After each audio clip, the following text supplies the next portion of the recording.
চিরদিন আধারে কেটে গেল কেউ তো বোঝে কাছে আছে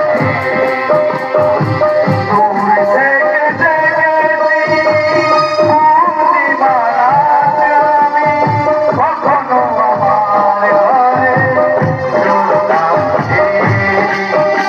চিরদিন আধারে কেটে গেল জীবন কেউ তো বোঝে কাছে আছে দূর থেকে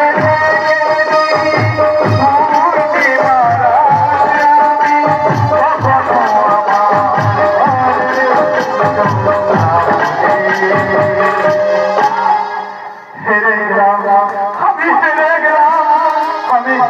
গেলাম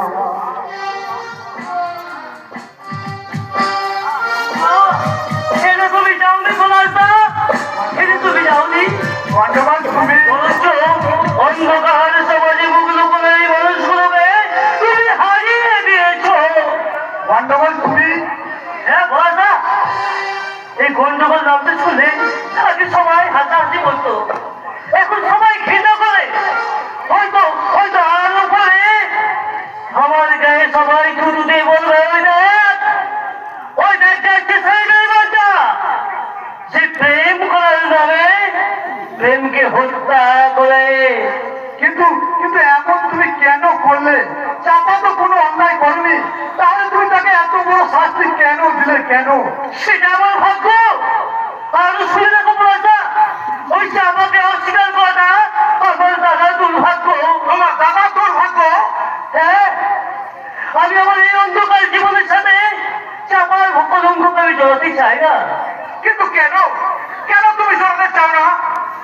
জড়াতে চাই না কারণ আমার ভালোবাসাকে যে নষ্ট করছে সেই লালমোহন গাঙ্গুলিকে আমি কিছুতেই ছাড়বো না।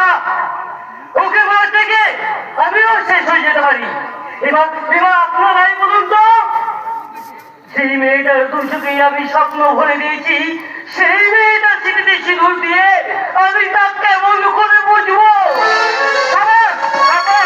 এই না হলো বাংলার পবিত্র ভালোবাসা। ভালোবাসা আর সেই ভালোবাসাকে সম্মান জানাতে আমি আপনার দৌড়ে এসে দাঁড়িয়েছি। আমি জানতাম বোঝান তুমি আসবে। গিন্নিমা আমি জানি রে তুই কোনো অন্যায় করতে পারিস না। ঠিক বলেছো, তোমার ছেলে পলাশ কোনো অন্যায়